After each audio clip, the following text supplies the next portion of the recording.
back to the channel. Today we are out clearing our orchard, where we want to put our orchard, which is a timber lot right now. So we are thinning it out, and we are getting help thinning it out. We are going to use the animals to help us. So we've got the goats turned loose, and we're going to kind of keep them in the specific areas of where we want the land to be cleared at. And we've got additions coming to the farm as well. So as you can see behind me, we've been cutting a lot of this stuff down and then just leaving it lay. This is going to be our orchard area. There's tons of brush and stuff on the ground as well that just needs to be cleaned up. So we're going to be bringing in a chipper to chip the stuff. But we've got the goats doing what goats do. One of the best land clearing tools that you can use is your animals. Pigs are really good at ripping up woodlots as well, but the goats are fantastic at just clearing everything. Now, we don't have a ton of goats, about a dozen or so. So we've got some more coming. We are going to be adding a couple of sheep to the mix, probably tomorrow. And we are in search of quite a few more goats. Pretty big boost in goats is what we are looking for. And we're going to be using them to clear our spots where we want land to become fields. So out on the other end of our property, there's a couple of different places that have a lot of brush and weeds, very tall, and we're going to be using the animals to clear them. And it should be good because they're dual purpose. One, they're clearing the stuff for us to be able to put cows out there and grow pasture.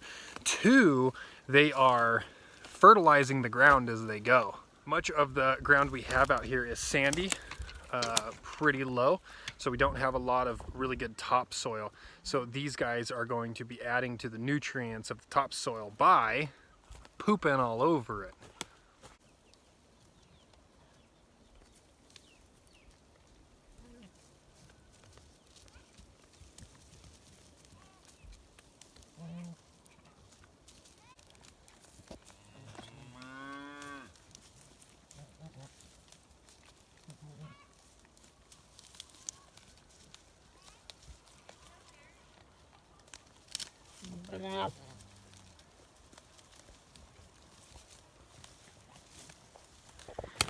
So we're going to be doing this in stages.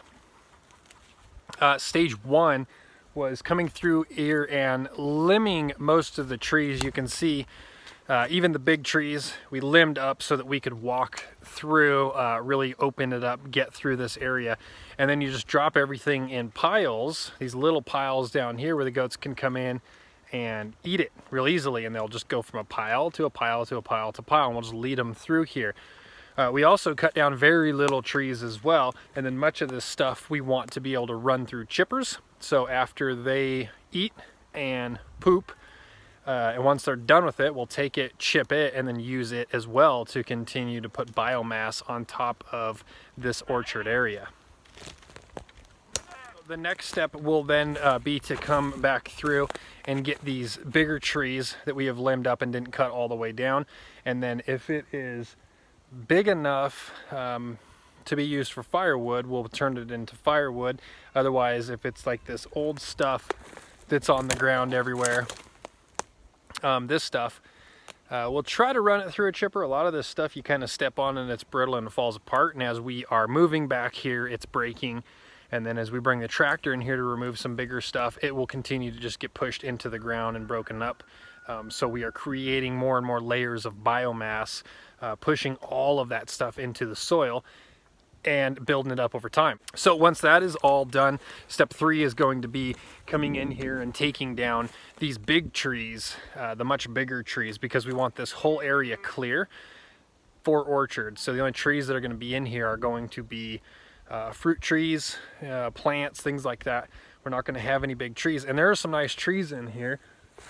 Lots of nice cedar trees and fir trees in this area, but this is the designated orchard area, so it's all coming down. Once those are taken down and then used, we'll either use some stuff for boards, run them through the mill, build some stuff, or we're going to be turning it into firewood as needed.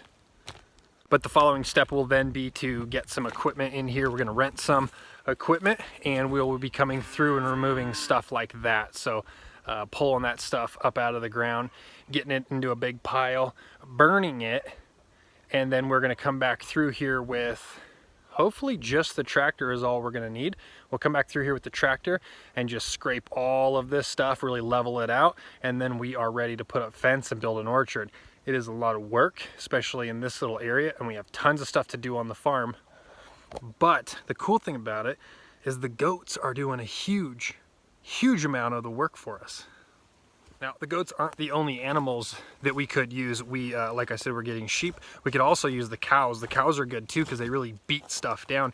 As they walk on stuff, they break it, push it into the ground. The goats can come by and clean up stuff that might have been taller. So using the different animals almost in a tier system is a great way of doing it. And they're going to eat on this all day long and all night long as well. These are fun projects. I really like coming into an area and totally transforming that area, or taking another otherwise unused area and putting it to work for your farm. It's a really rewarding thing to do. I think it's one of the fun parts of homesteading, is really putting in that work that you either put in all the work, or B, you hire someone to do it.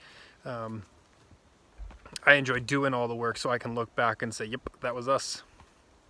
One of the added benefits of having your animals out here doing this kind of work is that I don't have to feed them. I probably won't have to feed these animals, pay for any feed, possibly for a couple of years, because they have so much land here to be eating on, pastures to be eating on. And it's one of the nice things about goats is they're so hardy, they can feed themselves if you have the proper amount of land. They can just continue to feed themselves year after year after year. And usually we buy supplemental feed in the winter time. They also eat right after the cows. But we're able to take on a bunch more goats, and that's why we are on the hunt for more goats. There's no cost other than the goat. There's no expense to keeping them. So it's a good time to boost the herd. And then they're going to get twice as much work done for us as well. And the market right now is very high, at least in our area. It's a good market for goats, sheep, those smaller creatures. Actually, everything is going up. Everything seems to be quite a bit more. The local auctions in this area are seeing much higher numbers than they usually do. So I think a lot of people are seeing the benefit of this kind of lifestyle, having animals around your property, having your own family's food on the property, and not relying on the system, especially, stores. The stores are not what the stores used to be. You used to be able to go into a store and just shop, and now they have requirements for you to come in there and shop, and those requirements are wearing masks, possibly prove that you are vaccinated with a COVID vaccine. And if that's not for you, then this is for you. This is your option, is to take care of yourself and just remove the grocery store from your life.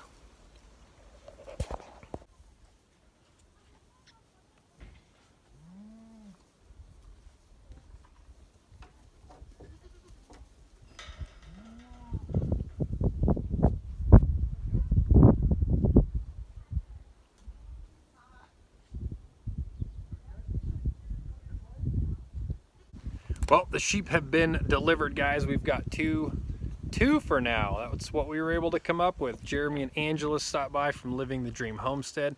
They had a couple of extra sheep, so we bought them from them. We're going to be leaving these little dudes in here, a couple of females, and they are probably pregnant, which means we'll be watching some sheep births